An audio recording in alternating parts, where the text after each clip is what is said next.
नमस्ते बच्चों। आज आप लोगों के लिए पाठ एक कुत्ता और एक मैना लेकर प्रस्तुत हूँ। एक कुत्ता और एक मैना पाठ आचार्य हजारी प्रसाद द्विवेदी द्वारा लिखित निबंध है। हजारी प्रसाद द्विवेदी ने हिंदी साहित्य में अनेक विधाओं में अपनी लेखनी चलाई है। साहित्य का इतिहास, आलोचना, शोध, उपन्यास और निबंध लेखन के क्षेत्र में द्विवेदी जी का योगदान विशेष उल्लेखनीय है।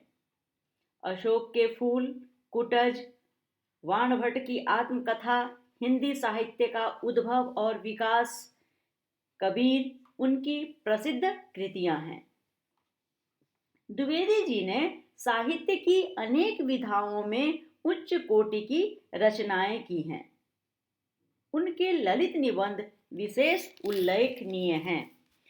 हजारी प्रसाद द्विवेदी ने जटिल से जटिल विषय को, गंभीर से गंभीर विषय को भी बड़े ही सरस ढंग से प्रस्तुत किया है। एक कुत्ता और एक मैना निबंध में न केवल पशु पक्षियों के प्रति मानवीय प्रेम प्रदर्शित है, बल्कि पशु पक्षियों से मिलने वाले प्रेम, भक्ति, विनोद और करुणा जैसे मानवीय भावों का विस्तार भी है। चलिए अब हम लोग इस पाठ का प्रश्नोत्तर करते हैं। प्रश्नोत्तर सर्वप्रथम मौखिक प्रश्न के करेंगे। मौखिक का पहला प्रश्न है, शांति निकेतन छोड़ने का विचार गुरुदेव के मन में क्यों आया? शांति निकेतन छोड़ने का विचार गुरुदेव के मन में क्यों आया? उत्तर देखिए। अवस्था अधिक होने के कारण गुरुदेव का स्वास्थ्य ठीक नहीं रहता था। प्रतिदिन वहां उनसे मिलने आने वालों की भीड़ लगी रहती थी। स्वास्थ्य लाभ के लिए शांति जरूरी थी। स्वास्थ्य लाभ के कारण ही गुरुदेव के मन में शांति निकेतन छोड़ने का विचार आया। अगला प्रश्न, गुरुदेव लेखक को देखते ही मुस्कुराकर पूछते, दर्शनार्थी हैं क्या? इससे गुरुदेव के स्वभाव की कौन सी विशेषता प्रकट होती है? उत्तर देखिए। गुरुदेव लेखक को देखते ही मुस्कुराकर पूछते, दर्शनार्थी हैं क्या? इससे गुरुदेव के हंसमुख और परिहासपूर्ण स्वभाव का पता चलता है। अगला प्रश्न है, देखा तुमने ये आ गए, ये शब्द गुरुदेव ने किसके लिए कहे? उत्तर है, देखा तुमने ये आ गए, ये शब्द गुरुदेव ने अपने पालतू कुत्ते के लिए कहे। अगला प्रश्न है, कुत्ते के बारे में लिखी कविता पढ़कर लेखक को कौन कौन सी घटना याद आती है? उत्तर है, कुत्ते के बारे में लिखी कविता पढ़कर लेखक को उस दिन की घटना याद आ जाती है जिस दिन गुरुदेव की चिता भस्म कलकत्ता से आश्रम लाई गई थी। उस दिन वह कुत्ता चुपचाप कलश के पास बैठा आश्रम वासियों के साथ गुरुदेव को श्रद्धांजलि दे रहा था। अगला प्रश्न है, मैना के मुख पर छाए करुण भाव के बारे में लेखक ने क्या अनुमान लगाया? मैना के मुख पर छाए करुण भाव को देखकर लेखक ने अनुमान लगाया कि मैना या तो विधुर पति है या विधवा पत्नी, जिसके साथी को विडाल ने शिकार बना लिया था। अगला प्रश्न है, लिखित का प्रश्न आ रहा है। लिखित का पहला प्रश्न है, कुत्ता गुरुदेव के पास कैसे पहुंचा? कुत्ता गुरुदेव के पास कैसे पहुंचा? उत्तर देखिए, स्वास्थ्य लाभ के लिए गुरुदेव शांति निकेतन से श्री निकेतन रहने आ गए थे। श्री निकेतन शांति निकेतन से 2 मील दूर था। पता नहीं कुत्ते को कैसे पता चला, उसे किसने बताया कि गुरुदेव यहाँ रहने आ गए हैं। कुत्ता अपने अन्नदाता गुरुदेव को खोजता हुआ श्री निकेतन तक आ पहुंचा था। लिखित का अगला प्रश्न है, कुत्ते के विषय में किस आश्चर्यजनक प्रसंग का वर्णन लेखक ने किया है? उत्तर देखिए, कुत्ते के विषय में लेखक ने 2 आश्चर्यजनक घटना का वर्णन किया है। एक तो लेखक को बड़ा आश्चर्य तब होता है जब कुत्ता अपने अन्नदाता गुरुदेव को श्री निकेतन तक ढूंढता हुआ पहुंच गया था।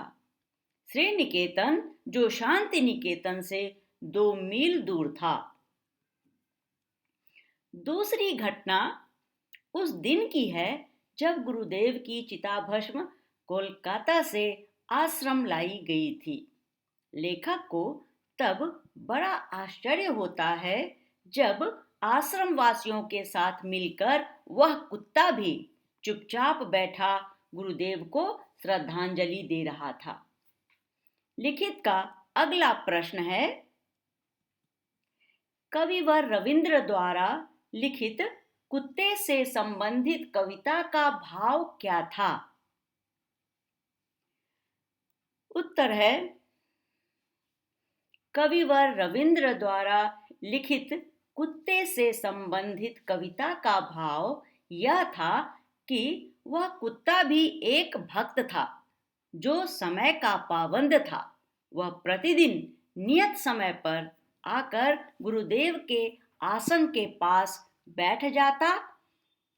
वह तब तक बैठा रहता जब तक गुरुदेव अपने हाथों से उसका स्पर्श नहीं कर देते थे। लिखित का अगला प्रश्न है, मैना दंपति अपना घोंसला बनाने के लिए क्या क्या करते थे? मैना दंपति अपना घोंसला बनाने के लिए क्या क्या करते थे? उत्तर है, मैना दंपति अपना घोंसला बनाने के लिए सर्वप्रथम दीवारों में सुराख खोजते थे। फिर उन सुराखों में तिनके और चिथड़ों का ढेर लगा देते थे। यदि कहीं से किसी दिन उसे कागज या गोबर का टुकड़ा मिल जाता था तो वे खुशी से नाचने गाने लगते थे। अगला प्रश्न है, मैना और उसके पति की बातें वार्तालाप के रूप में लिखिए। इस प्रश्न का उत्तर विद्यार्थी स्वयं लिखेंगे। सब अपने अपने विचार, अपने अपने मंतव्य के अनुसार इस प्रश्न का उत्तर करेंगे। अब देखिए, अब आ रहा है गद्यांश। यह गद्यांश पाठ से ही लिया गया है जिसे आपने पहले ही पढ़ चुका है। देखिए,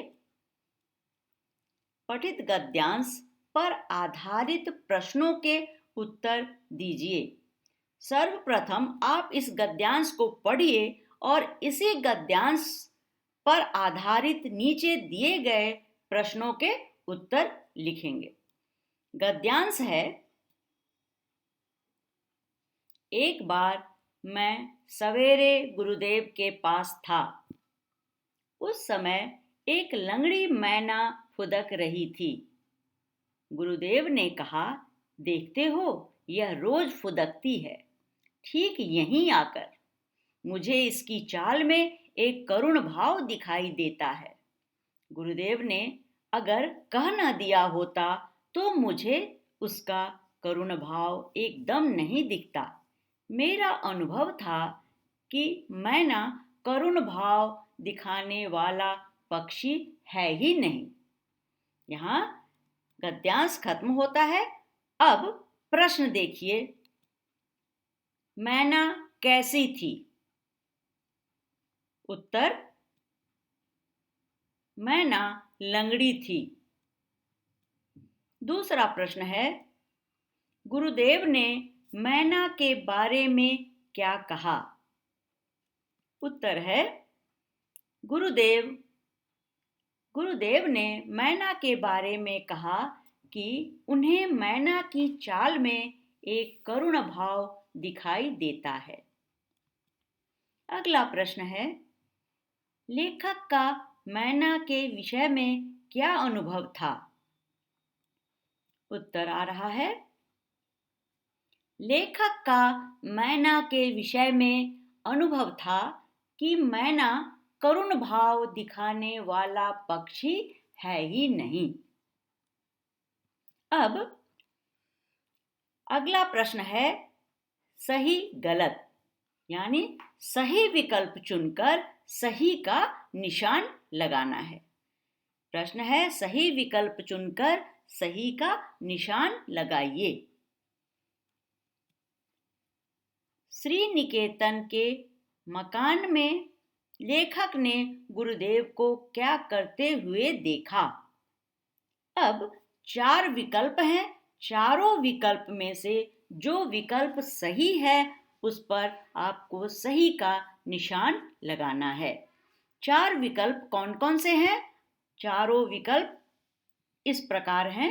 पहला, पुस्तक पढ़ते हुए, अस्तगामी सूर्य को देखते हुए, बच्चों से छेड़छाड़ करते हुए, कुत्ते की पीठ पर हाथ फेरते हुए। अब इन चारों में से कौन सही है? दूसरा नंबर, अस्तगामी सूर्य को देखते हुए। अगला प्रश्न है, कुत्ता गुरुदेव के आसन के पास कब तक बैठा रहता था? गुरुदेव के बैठे रहने तक, उनसे भोजन पाने तक, उनके द्वारा हाथ से स्पर्श किए जाने तक, गुरुदेव द्वारा हटाए जाने तक। इन चारों में से जो सही है उस पर सही का निशान लगाएं। सही क्या है? उनके द्वारा हाथ से स्पर्श किए जाने तक। अगला प्रश्न है, मैना के मुख पर करुण भाव का कारण क्या था? ऑप्शन है, लेखक उसके घोंसले वाले सुराखों में ईंटें भर देता था। गुरुदेव रविंद्र को वह ऐसी ही दिखती थी। विडाल के आक्रमण के कारण वह अकेली रह गई थी। वह लंगड़ी हो गई थी। इनमें से कौन सा सही है? चुनिए और सही का निशान लगाइए। सही क्या है? वह लंगड़ी हो गई थी। अब इस वीडियो को आप लाइक कर दीजिए, शेयर करिए और लाभ उठाइए। धन्यवाद बच्चों।